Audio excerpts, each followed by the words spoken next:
Welcome to Fangirl Football. This is our follow up to our earlier review of the games for this week. It's week 13 and who to start and who to sit. It's only me today, Lauren. Judy's traveling back from getting to see the Detroit Lions versus Bears game, which was super exciting yesterday. But now that we are all full and ready for more football this weekend after those Thursday and Friday games, let's chat the rest of this week and who you should be sitting and starting going into this weekend, because we have 2 weeks of fantasy football left before playoffs, so it's kind of crunch time. And this week is one of those weeks without any buys, so it's great to have everyone, all of your top starters. You can pretty much play. Since it's just me, I'm gonna do some knitting and we're gonna chat football and who you should be sitting and starting. Let's kick it off with the LA Chargers at Atlanta. Atlanta is favored by 2.5, so not that much. Over-under is 47.5, so Vegas thinks this is actually going to be our highest scoring game of Sunday and Monday. Atlanta's had a hit-or-miss offense this season. Some weeks they click, and some weeks they seem to struggle.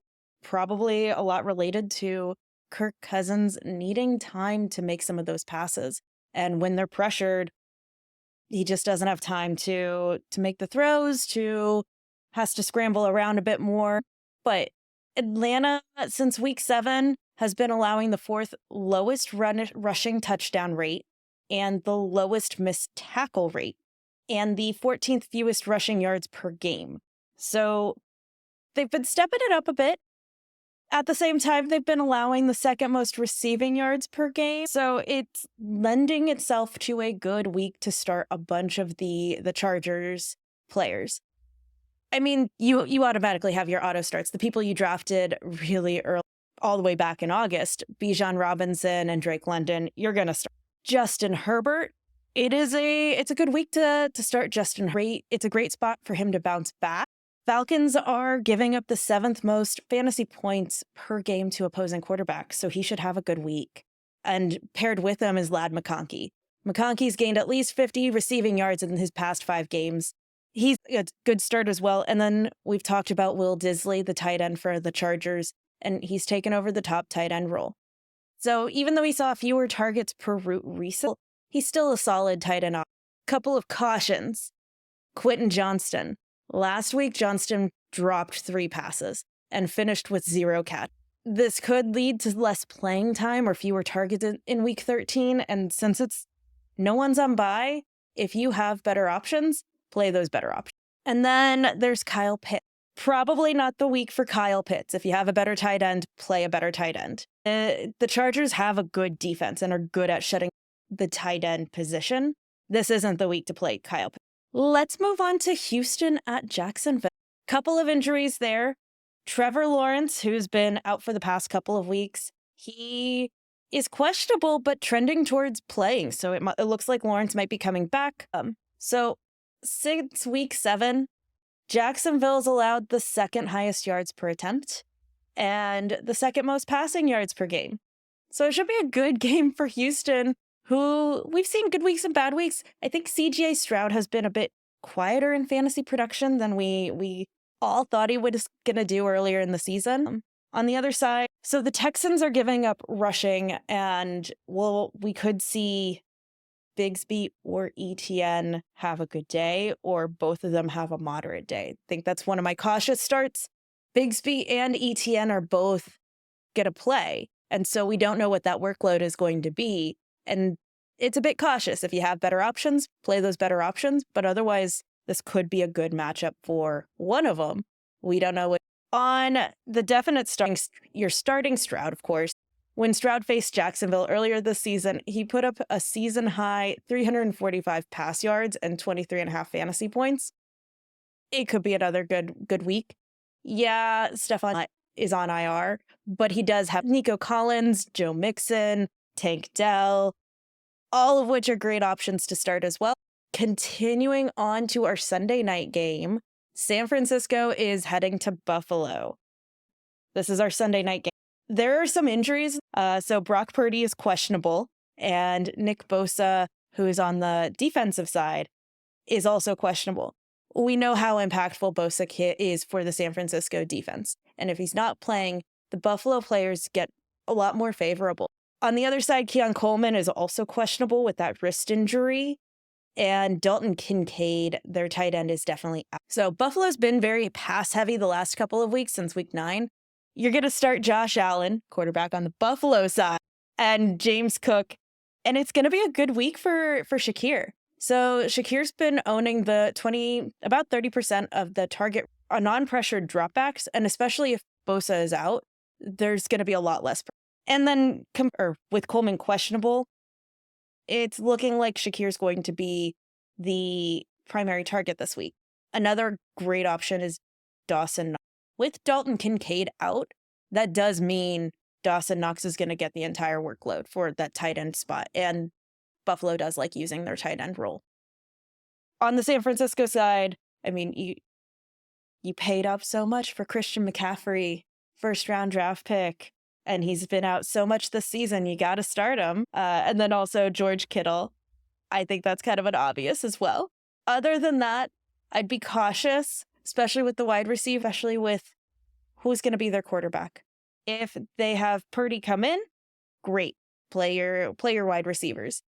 If they don't have Purdy come in and they have Allen, sure, better option. Let's continue on to Seattle at New York Jets. This is another one where there is a West Coast headed to the East Coast.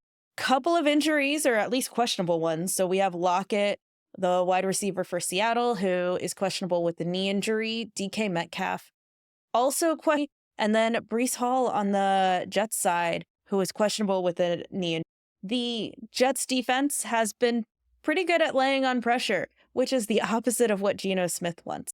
Combining the two of Jets putting on the pressure and Seahawks O-line giving into pressure, we're likely to see Geno Smith running around behind the scrimmage line, not rushing to make those points. So not a good idea to start Geno Smith.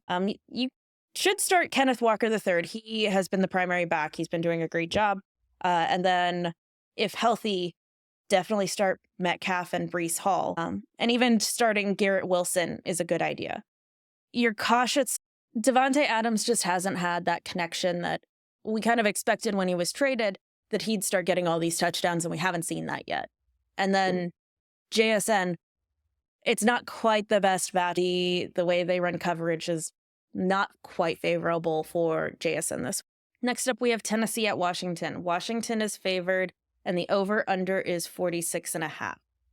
We have quite a few more injuries here. Tyjae Spears is questionable, but did fully practice on Thursday. He was out with a concussion. Austin Eckler, questionable with a concussion. Also questionable with a concussion. Noah Brown, wide receiver for Washington, questionable with a knee injury. And Brian Robinson Jr., questionable with an ankle injury. I'm going to go through this one a little bit quicker. Definitely start Calvin Ridley. Pass 4 receivers to face the command. I've scored at least 11 PPR points from receptions and receiving yards alone. And Ridley's your main wide receiver target for Tennessee. This is going to be a good matchup for him. We have Tony Pollard, the running back for Tennessee. This one's workload is directly tied to Tyjae Spears. So if Tyjae Spears is in, then Pollard's probably not going to get as much work as he would otherwise. But if Tyjae Spears ends up not playing, then it's probably a good play for Tony Pollard. He'll get the full workload.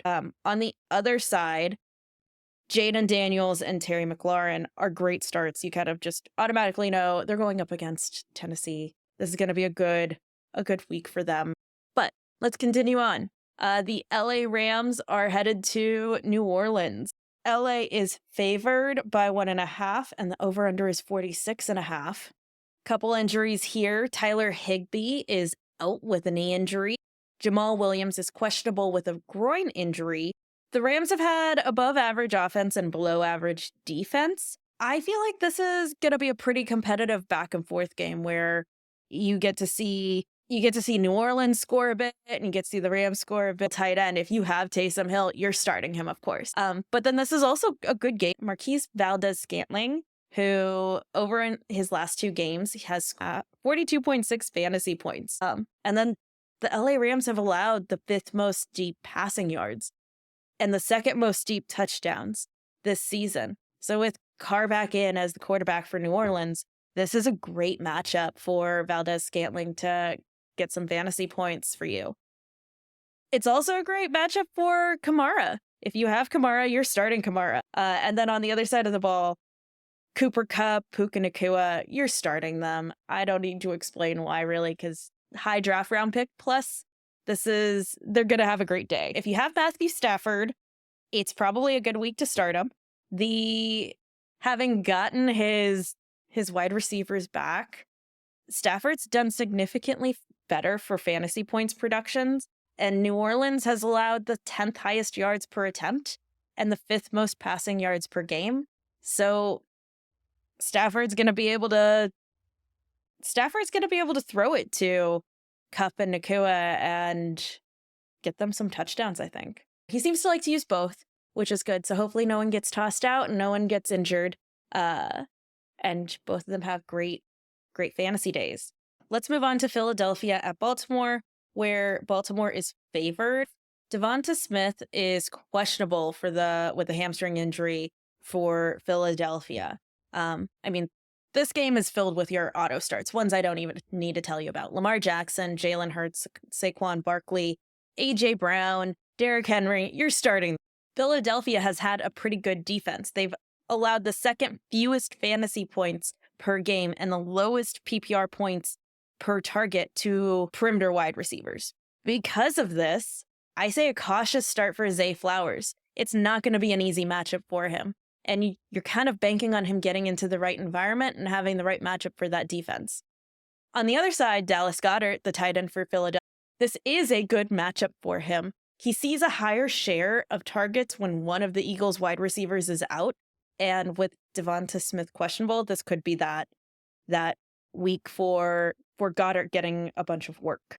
Let's continue on to Arizona at Minnesota. So since week 7, Arizona's played pretty well, allowing the 4th lowest yards per attempt and the fewest passing touchdowns. Overall, there's some players on the Minnesota side I'd say you should start, but it won't be a walk in the park for them this weekend. And I think this could be more like the Vikings games we've been seeing lately, where they're lower scoring and closer than we kind of expect. On the other side, though, the Vikings do play zone coverage mostly, and the Cardinals wide receivers aren't super effective against this type of coverage. So you, of course, are starting Justin Jefferson. He had very few fantasy points last week. And if you go by the facts, though, that things tend to trend back to average, we should expect Justin Jefferson to have a good day. Similarly, Sam Darnold, I'd start Sam Darnold and Aaron Jones on the Minnesota side. And if you have Trey McBride, you're starting Trey McBride on the Arizona side. And then there's TJ Hawkinson, the tight end for Minnesota. He's been tight end 9 in fantasy points per game this season. You have to start him, but don't expect a smash game. Arizona has held tight ends to the 11th fewest receiving yards per game. So it's not going to be a stellar performance, but it is still going to be a pretty good performance. Cautious start. If you have a better option, look to that. Kyler Murray. It's been a bit of a dice roll with 4 games as a top 5 QB and 6 games finishing QB 15 or lower. This is going to be another tough week. Murray doesn't have great rushing equity. He's only had more than 21 rushing yards in a single game once since week 5, so that doesn't bode well here. Up next, we have Pittsburgh at Cincinnati. Cincinnati is favored and the over-under here is 44.5. Pittsburgh gets another divisional matchup. They had their first divisional matchup 2 weeks ago with that Baltimore game. And I know we chatted on this. I had been under the impression that game was going to be explosive and go back and forth, and then that didn't happen. Pittsburgh's defense has been strong, shutting down both running and passing options. We saw Baltimore be impacted by that. Pittsburgh is also coming off that loss to the Cleveland Browns, that very snowy loss. You have auto starts in this. Joe Burrow, Jamar Chase, you drafted them way high. You're going to start them. Chase Brown is a good start, averaging 22.8 fantasy points per game over the past 3 games without Zach Moss. That's even with it being against the Ravens and the Chargers, both of which have been pretty good at stopping running. T. Higgins is a good wide receiver option. The one caution there is on pressured dropbacks, he tends to get a lower percentage of targets, so you might not see quite the stellar production that you would other weeks. On the Pittsburgh side, you have Najee Harris matchup. It's a great running matchup for Pittsburgh. Since week 7, Cincinnati's allowed a good amount of running against. You also have George Pickens, the wide receiver for Pittsburgh that we've talked about previously. Hasn't quite had the fantasy points production that I think a lot of us were expecting. He's currently wide receiver 36 in fantasy points per game. Since week 7, though, Cincinnati's allowed the second most receiving yards per game and the ninth highest PPR points per target to perimeter wide receiver.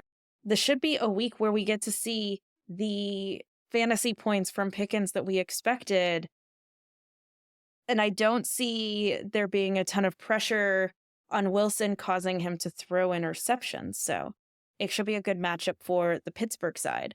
And then on the tight end, there's always Pat Freiermuth on the tight ends for Pittsburgh, where Cincinnati's been also allowing the 5th most receiving yards per game and the 2nd most fantasy points per game to tight ends. While we haven't seen a stellar performance from Freiermuth yet this season, only getting more than 50 receiving yards twice in the last 7 games, he's streamable, and this is a good matchup. If you have Mike Gesicki, sit him. T. Higgins is backing in. Gesicki's droppable. Let's check. Indianapolis Colts headed to New England Patriots. Injuries for this game, we have Josh Downs, wide receiver for Indy, out with a shoulder injury. Ashton Dolan, wide receiver for Indy, out. Alec Pierce, wide receiver for Indy, questionable with a foot injury. And then on the New England side, Demario Douglas, their wide receiver, is questionable with an ankle injury. The Patriots have the 2nd lowest adjusted yards before contact. The only team with a worse offensive line in terms of run blocking is the Seahawks, unfortunately. So you're definitely starting Jonathan Taylor. It is kind of an auto start there. It's also on the New England side, you're going to be starting Hunter Henry. He should flirt with tight end 1 production this week against a pass defense that has allowed a bunch of receiving yards. If you have Ramondre Stevenson, this is also a good matchup for him. Indy has allowed a good amount of running yards per game, so he should be able to keep this more competitive. Indy is only favored by caution on Michael Pittman Jr. New England uses man defense at the 2nd highest rate in the NFL, and Pittman doesn't produce as many points with man defense as he does with zone defense. Paired with the fact that 3 of the other wide receivers for Indy are questionable or out, it's really narrowing down the options, the targets that Anthony Richardson could throw to. You're going to have more people able to cover a single target. Let's chat Bucks at Carolina. This is going to be a great matchup for the Bucks, especially running backs. Panthers have allowed the most fantasy points to running backs this season, and I am excited to see what Tampa Bay does in this game. For injuries, we have Jatavian Sanders, the tight end for Carolina, out with a neck injury, and Jalen Coker, a wide receiver for Carolina, out with a quad injury. You're starting Baker Mayfield. You're starting Bucky Irving. You're starting Cade Otton. You're starting Mike Evans. Mike Evans is back, and this is going to be a 2nd game back. That's great. I'm super excited for him, and this should be a good matchup for all of them. I think that if Judy was here, she would be concerned about how competitive they're going to keep it and if they're going to actually be passing the ball or if they're going to move to more running. I think either way, Bucky Irving is a very safe start, as well as Baker Mayfield. And at that point, all of them are agreed. And then to wrap us up is the Cleveland at Denver game. This is our Monday night game. Cedric Tillman, the wide receiver on the Cleveland side, is questionable with a concussion. And then Bo Nix popped up as questionable with a back injury.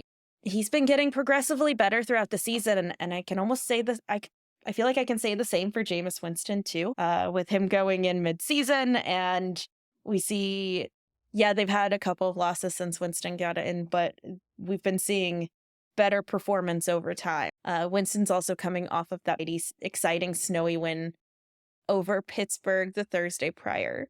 Broncos own a top 10 run defense grade while allowing the second fewest rushing yards before contact. The Broncos are stopping a lot of what the Browns are trying to put down. So who should you be starting? If you have Bo Nix and he is playing, you have to start him. He's been really competitive and strong. And then similarly, Courtland Sutton. Cleveland has allowed 13 receiving touchdowns to wide receivers this season, 5th most in the NFL, and at least 1 touchdown to a wide receiver in every game since week 5. So you have to play Courtland Sutton if Bo Nix is playing. I put a cautious start on the Broncos running backs. If you have better options, play them. If you don't, good luck. It feels a bit like the Green Bay wide receiver situation there, where we're not sure who's going to get the targets. And then on the sit side, Nick Chubb. Chubb had his season best in that snowy game against Pittsburgh, partially due to a change in offensive strategy. They were running that ball a lot more than they had been. And this time, though, weather's supposed to be good in Denver. They're not going to be dealing with snow and slippery situations, so they should be likely looking to pass more than they were again in that game against Pittsburgh, and so we're unlikely to see Nick Chubb used quite as much. But that wraps us up for the rest of the Week 13 games. We're down to the last 2 weeks before playoffs. Good luck, play strategically. And if you're looking for more fantasy fun because you have found that your team isn't doing what you want it to do, or you just want a pick-me-up week where you get to play whoever you want, check out our DFS episode and join us in our free DraftKings contest this weekend. You'll find the links for those in the description. And happy football watching!